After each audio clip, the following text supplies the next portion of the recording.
Today, I'll be telling you guys why HDR is a complete and total scam, so smack a like on this video because we're getting to the point right now. So the reason HDR is such a scam is because there is no industry standard. Now, I know I've said that before, but that is the biggest reason here. Now, let me go into this a little bit for those who might not know a whole lot about this. Isn't it funny how you can go into a place like Target, Walmart, Best Buy, wherever, and you see a $400 TV advertised 4K HDR. You pick it up, you buy it, expecting the brightest brights and the darkest darks as advertised, just to find that it's washed out and extremely dim, way dimmer than even the SDR representation. You take it back to the store and they say, oh, you just bought a bad HDR TV. But nowhere on that box does it say bad HDR performance. And moreover, there is nothing even dictating what a bad HDR performance would be, because your expectations were the brightest brights and the darkest darks, and you didn't get that. Now you're being told you need to go up into some flagship model to see something that should already be present at the entry level, because that is what was advertised. Simply put, when you buy a $400 SDR TV, you're seeing an SDR picture. You're seeing it tone mapped for 100 nits. You're seeing it in Rec. 709. You're seeing the industry standard as it is. But when you buy an HDR TV, it's just all over the place. There is no specification for how dim or how bright your TV has to be real HDR.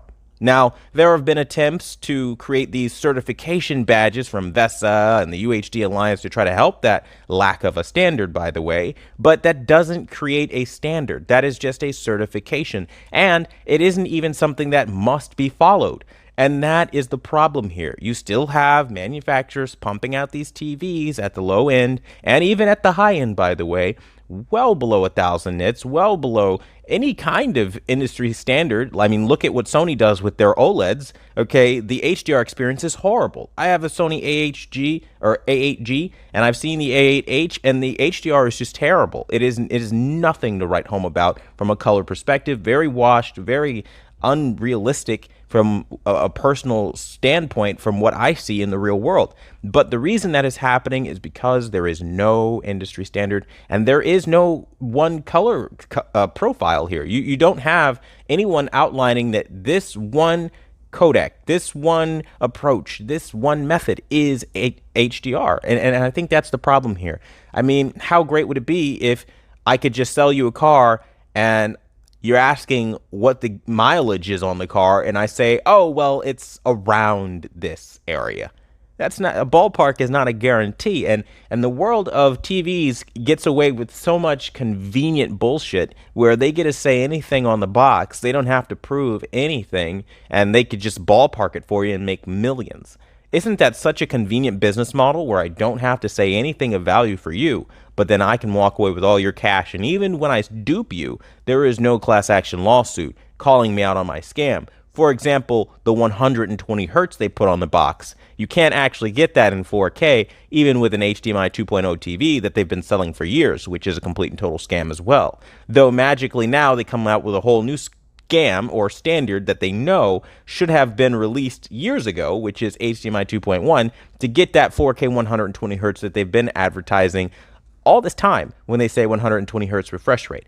It is a dirty move by the business makers and shakers, and it's something I really can't stand, because when you're out there looking for a TV, it gets very hard because they don't go off of just brand anymore. They don't go off of reputation, because that doesn't matter anymore. Everything's being made cheaper and more efficient, and HDR is one of those things that definitely are falling to the wayside on entry-level sets and even on some higher-end sets to get you to buy more expensive sets. I mean, look at what Samsung did with TVs like the Q70T. It's a complete and total joke, their HDR experience, and you have to step up significantly higher to see a respectable HDR experience. Simply put, at every turn, manufacturers are exploiting the lack of knowledge in these new terminologies being pumped out into the TV market.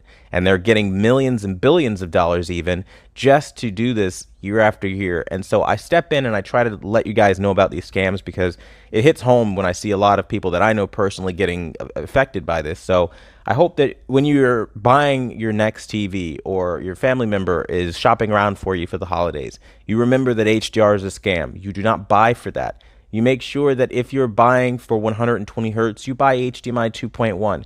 And above all else, you don't listen to mainstream reporters that are attaching affiliate links to every single one of their videos that they tell you this TV is awesome, and then coming back on channels like mine that give you flaws saying that all these positive reviews can't be wrong, because there is a marketing industry built around defrauding and deceiving you, and if HDR doesn't prove and show that to you, nothing else will. Thank you guys so much for watching the #1 brand in honesty. Until the next video, I'll see you guys later.